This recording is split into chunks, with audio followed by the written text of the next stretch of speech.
Okay, long stream of consciousness video about the season so far, covering, well, obviously performances, but also players, formations, expectations, possibly a little bit of predictions.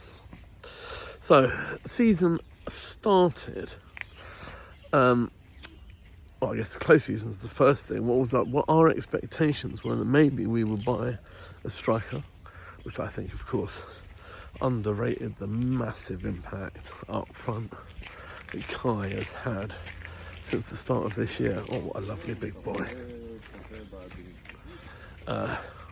Racking up crazy goal assist numbers.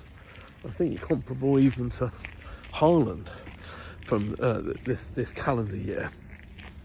I was hoping, as I said in some other videos, that we might buy a 6.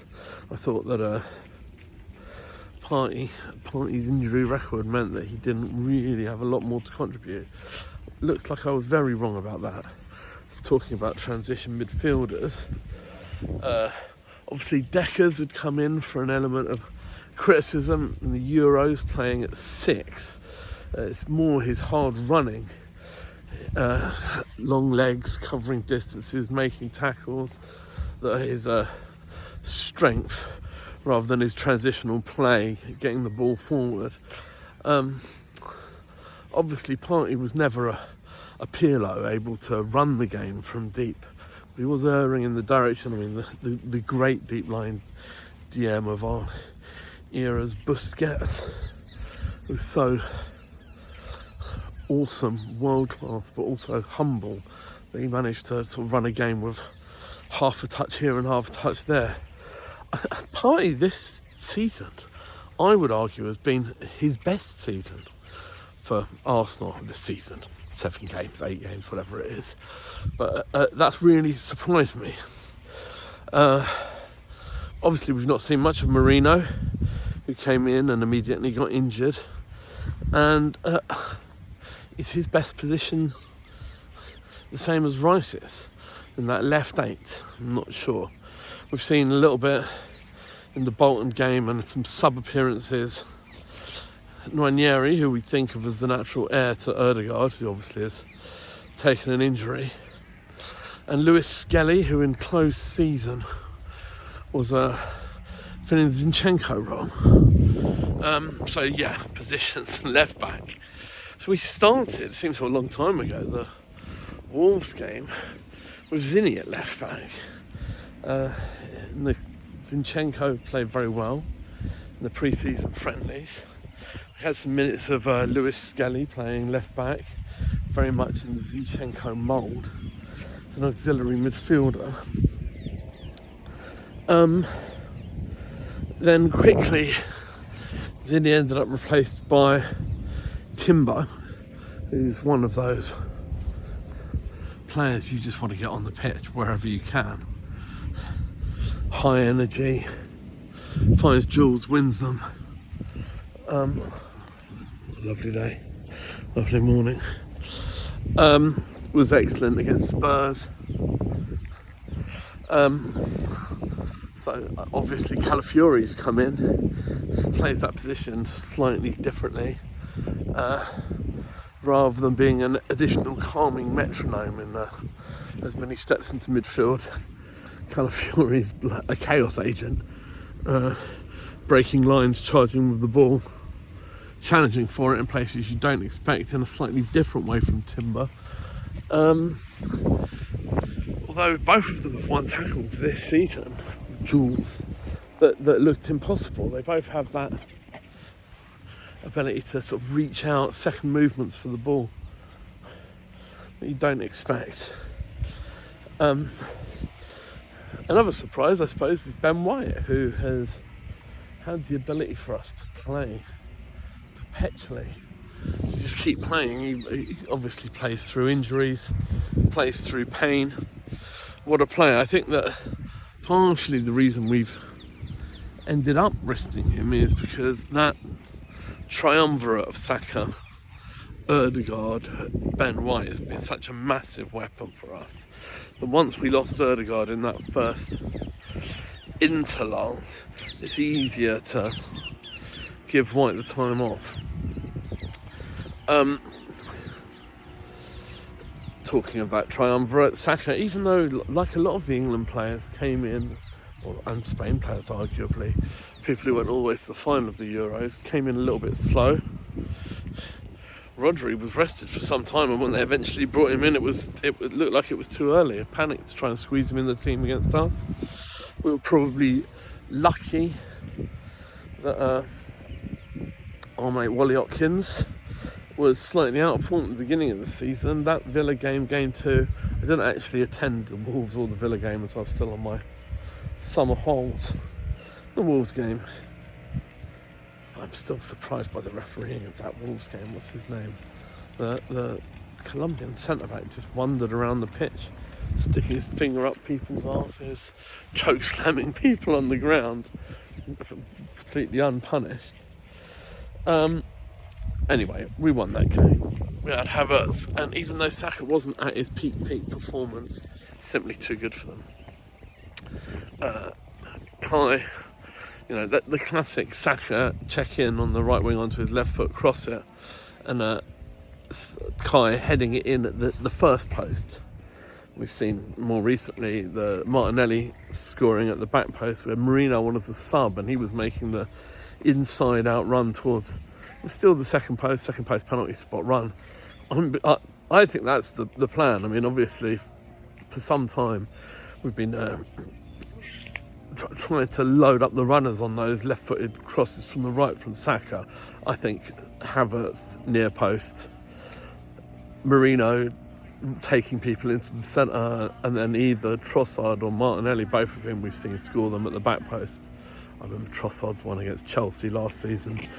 Martinelli just now. That sort of 3-line loading up of the penalty area is going to be very hard to defend. So, the other game in that early run that's interesting is Brighton, because of the bullshit red card to Rice. That's in our rules. The desperation for codification. That PGMOL want every rule written down. I think UEFA as well are slightly guilty of this. And the minute you try and make refereeing a science rather than an art, I think you run into problems. Unwritten rule has always been that the second yellow is a little bit harder to give. I sort of remove that bit of common sense. I still think that is a bit of a ridiculous yellow, and that Veltman is very, very much looking to get Rice sent off. It's clear their young German manager has talked about trying to get people sent off. They crowd the ref. Funny that Welbs doesn't get a yellow for very obviously, audibly, I think, demanding a second yellow for Rice after Veltman moves the ball from where the very soft free kick was given, rolls it into Rice's feet, and then clears him out. Can't possibly be taken because the ball's moving. God, let's not dwell on that.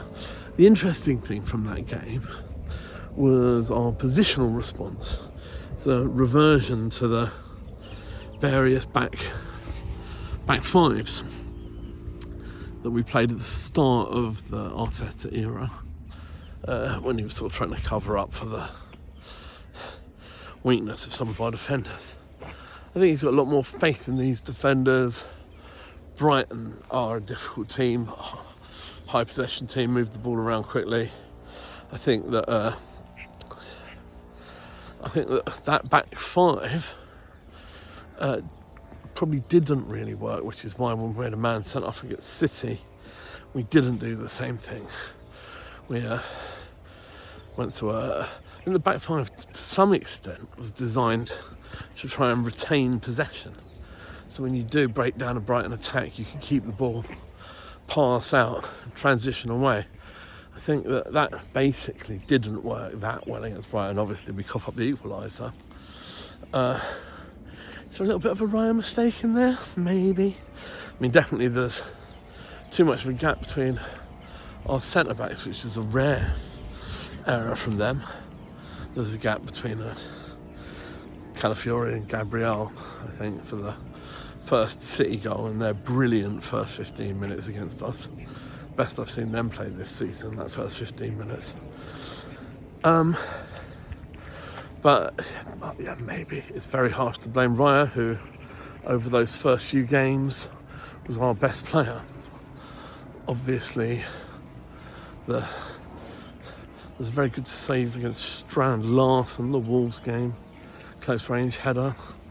There's the brilliant spring up after Wally Watkins follows in the shot deflected onto the bar. What a save that was.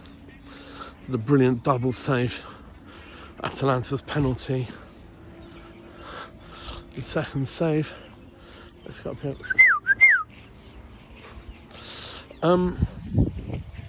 Yeah, Raya arguably has been one of our best players at the start of the season, if not our best player. I've mentioned Saka, who just gets up to his normal world-class level. Havertz, who's continued his brilliant level from 2024's calendar year. And maybe Raya's the surprise. But yeah, because that formation back five, which I think, I haven't rewatched the game, but changes how that back five is constituted several times. I thought that there's a possibility that the way Calafiori plays, he could be used as the left centre-back of three, giving him an opportunity to charge forward. I mean, I guess when you're down to 10, that's not when you want your centre-back steaming on. So that's more the beginning of the season, up till the first dull interlull. Then we run in a very good defensive performance against Paris Saint-Germain, bullying a small technical team, holding them at arm's length, not letting them get near our goal. Thought that was an excellent performance. Now we're moving into the Ødegaard injured period. I guess the Spurs game's a bit of an outlier because you know exactly who we are, mate. You know how they're going to play. And you know, all you have to do is sit back and wait for them. Wait for Spurs playing with matches to set themselves on fire. As they did. Glorious. 1-0 to Set Piece FC. Dear me, the sock is a bit wet.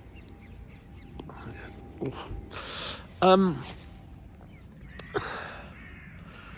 was I going? Yeah, there's some midweek games. Obviously a completely different team against Bolton. But that was interesting because we saw Ranieri get a couple.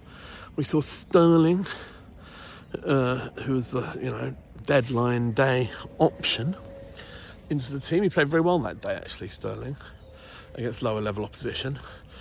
So coming off the bench, keep going, get his goal, keep that record of 6 home games in a row, scoring goals. I think one more possibly to go level with Van Persie or to go ahead of him. I'm not sure what season he's having. Have I talked enough about Man City? I feel, again, you can focus too much on the referees. Is there an extra wait for the second ball? It's less than a second between the whistle and the second yellow, meaning a red. Trossard has got Martinelli steaming up on the left side. It's a great chance. Apart from their brilliant first 15 minutes, I think that the final half hour of the first half was some brilliant football from Arsenal. We managed to just control Man City at their own stadium. It's a game that so many people have talked about now, played with a bit of spite. It reminds me of the beginnings of the Manchester United-Arsenal rivalry. That Winterburn chasing old Chucky down the pitch when he missed a penalty in front of the North Bank. A little bit, the revenge where they kicked the shit out of Limpar on the floor like psychos and somehow we get deducted points. Mad that. I mean, team in title race has scuffle on pitch, deducted points. Unheard of since. These things always seem to, why always us? As another honorary Mancunian said. Yeah, the Haaland beaning the ball with his little cowardly sucker attack on Gabriel Magalhaes. Somewhat reminiscent of those. I think there's a healthy amount of disrespect between those two teams now, which we like to see. Can't wait for February. Still think the referee should have blown early. It would have been a famous, deserved victory. Bit of a gutter that how much the referee, how desperate the referee seemed to be for them to get something. Interesting to see them raucously celebrating home draw against their rivals, which is arguably talking about mentality and celebrating is the key moment of that. The fact that they brought Rodri back too early when he was clearly in the red zone, and he managed to get himself injured, possibly. We're still missing our captain. Yes, the response to Ødegaard getting injured. So I've talked about us going into this back five, which we did a bit. That what we've done is go further back than the beginning of Arteta's reign, the back five, all the way back to the 90s. We're now playing a 4-4-2, 4-4-1-1.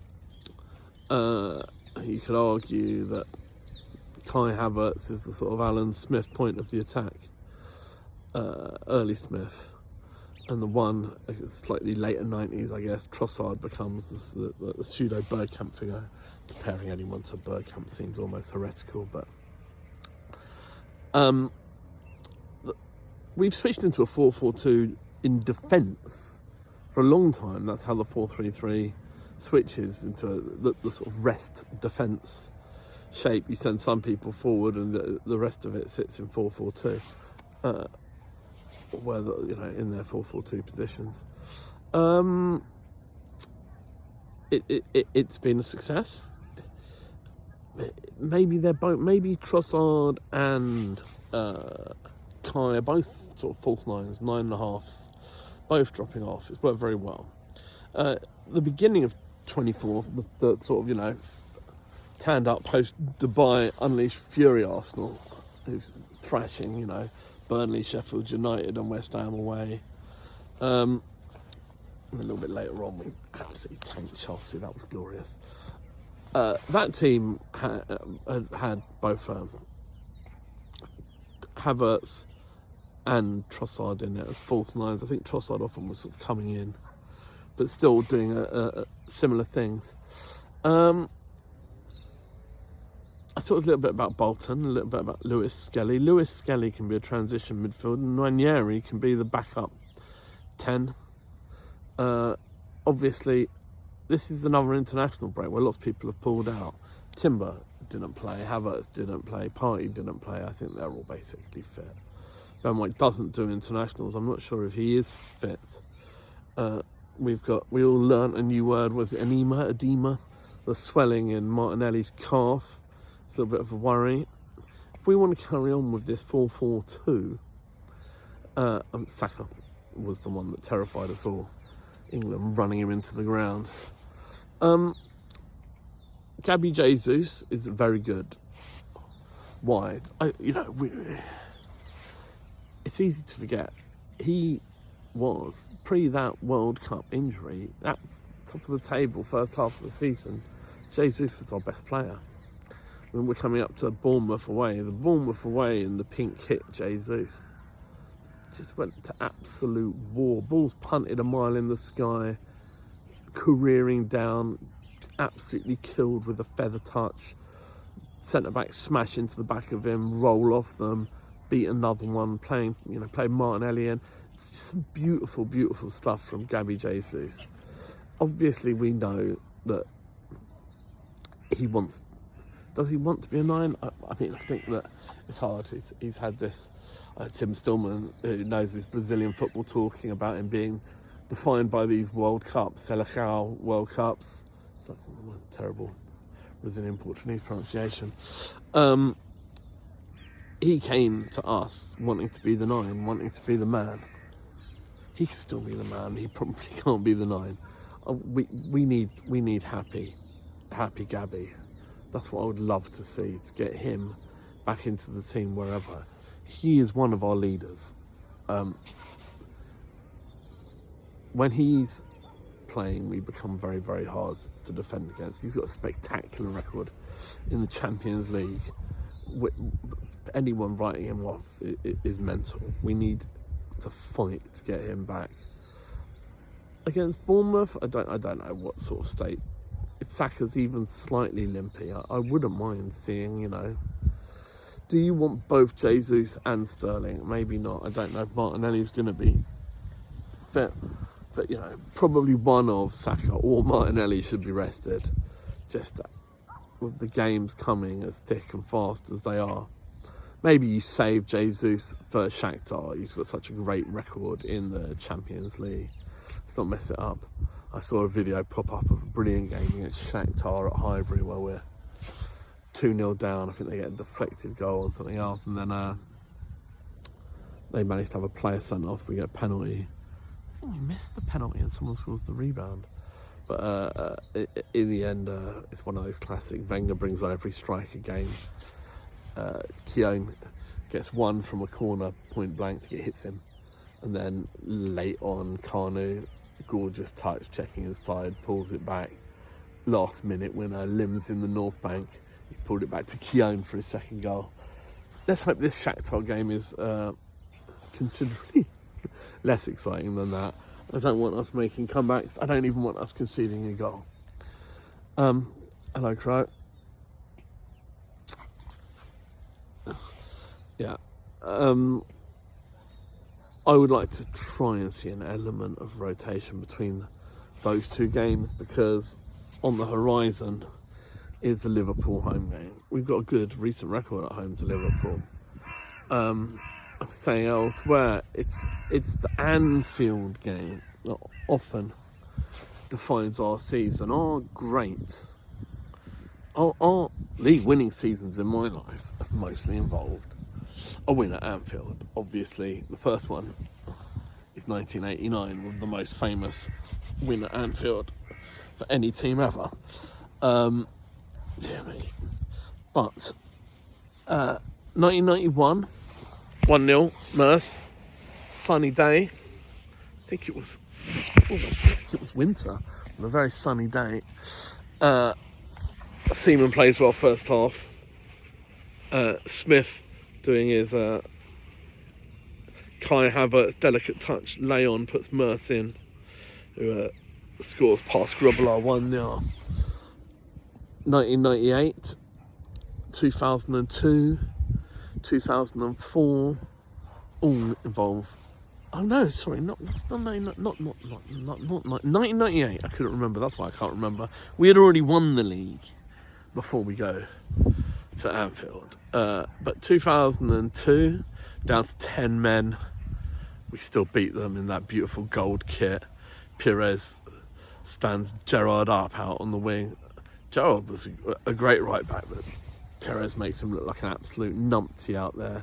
Smashes it in for the near post run of Freddie. A little bit Trossard-like to bang home. What a great game that was.